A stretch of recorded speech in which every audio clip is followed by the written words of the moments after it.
Deadly working conditions perpetuated a series of failed compromises and an armed conflict between the United Mine Workers of America and the Colorado Fuel and Iron Company. On April 20th, 1914, the Ludlow massacre brought national attention to the miners' plight, demonstrated the resilience and strength of the Union, and ignited numerous campaigns that eventually forced improved labor conditions in the Colorado mines and other industries nationally. In the Industrial Revolution, 750,000 coal miners of diverse race and nationalities descended into America's mines, retrieving on average of 550 million tons of coal annually between 1890 and 1910. A handful of major coal companies emerged as U.S. production reached its apex in the 1890s. The Colorado Fuel and Iron Company, or CF&I, was founded in 1880 by John Osgood and was sold to American industrialist John D. Rockefeller in 1902. CF&I was then managed by John D. Rockefeller Jr., but he allowed the business to run itself and extort labor forces for profit. Poor, uneducated immigrants were easily exploited by industries who placed profit before safety. Miners were paid with company scrip, which was only tenderable in company stores, creating a monopoly in which food, equipment, and basic commodities were overpriced. Families were forced to live in remote company towns. The cardboard-thin walls of crudely built company houses provided barely sufficient shelter.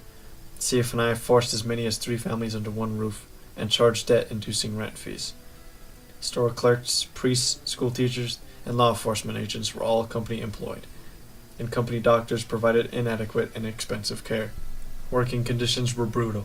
The miners descended before dawn and returned to the surface after dusk. The men worked in mines that had inadequate ventilation, were prone to collapse, explosive fires, and filled with lung-coating coal dust despite known preventions. Unionization movements swept the nation, but strikers demanding shorter hours, higher wages, and an end to child labor were met with rejection and brute force by employers. Conditions for CF&I miners and their families typified labor abuses nationwide. Private guards and detectives kept tabs on the miners, and strict policies were put in place to contain labor unrest. In the southern coal fields of Colorado, John Lawson, a UMWA organizer, and Louis Tikas, a young Greek miner, were in charge of labor relations with CF&I and its workers. The two were determined to organize miners who faced some of the worst working conditions in the country.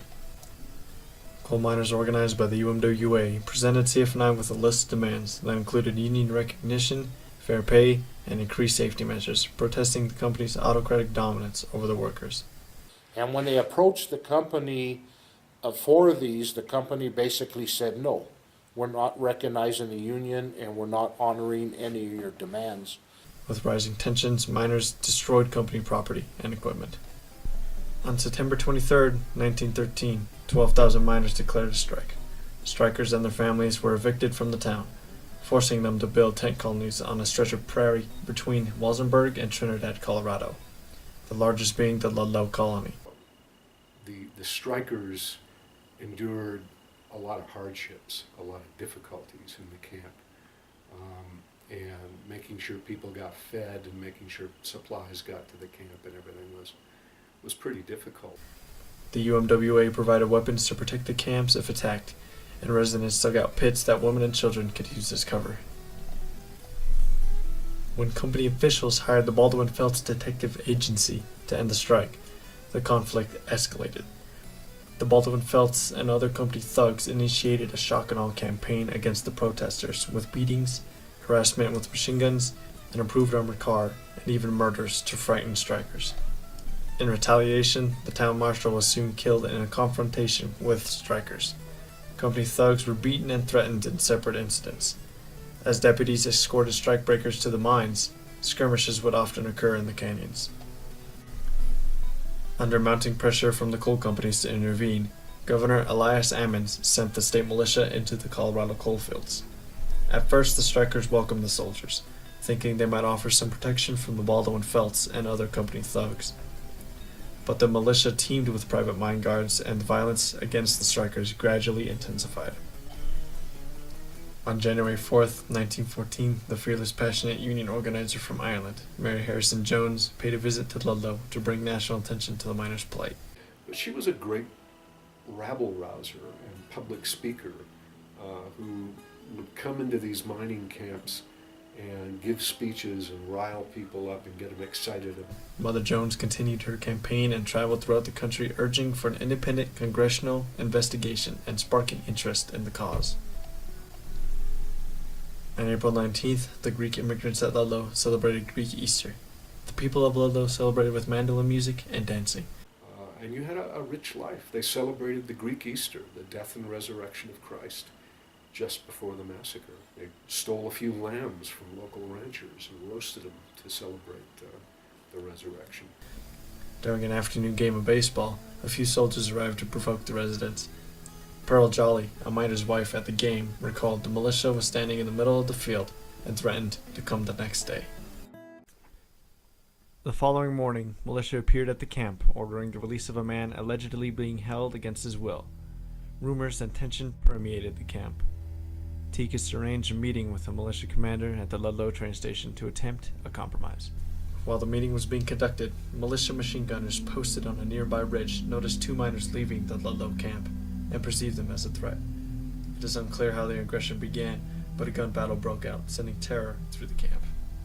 Women and children hid under their tents and pits. Several people were killed in the shooting, one of them being 11-year-old Frankie Snyder. After many hours in hiding, he emerged to get water for his sick mother. Sadly, he was shot through the head and killed instantly.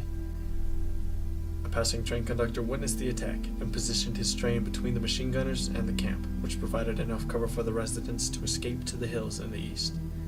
The camp was then burned down, and the militia descended to search and loot it. Louis Tikas had remained in the camp the entire day. Once the population was evacuated, Lewis and two of his colleagues ventured back into the militia camp, waving white handkerchiefs. He spoke to the commanding officer, Lieutenant Carl Lindenfeld, who had a personal rivalry with Lewis. In the heat of the argument, Lindenfeld broke his rifle over his head. Somehow still conscious, the three men made a run for it and were all shot in the back. Their bodies lay along the tracks for 3 days, in full view of passing trains.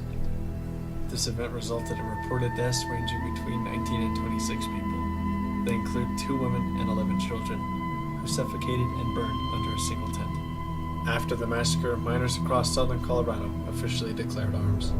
The violence just spread to other places in Colorado and doesn't actually stop until Woodrow Wilson sent in U.S. Army troops, and they seemed to be, an honest broker in the matter and said, okay, strikers, you can't shoot anybody, but Colorado militia, you're not going to shoot anybody. After the 10-day war, the strike dragged on for another 7 months. Despite all of the support, the UMWA had to end the strike on December 10, 1914. The protest did not achieve company recognition of the union.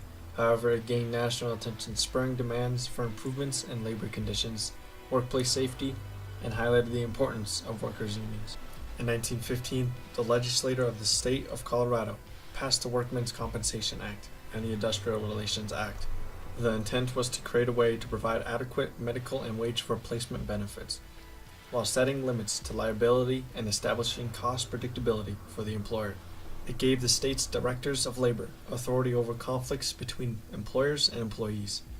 The acts encouraged negotiation and compromise in solving problems between miners and company officials. Over time, businesses across the country, as well as in Colorado, regulated themselves to improve safety in the workplace and to treat workers fairly.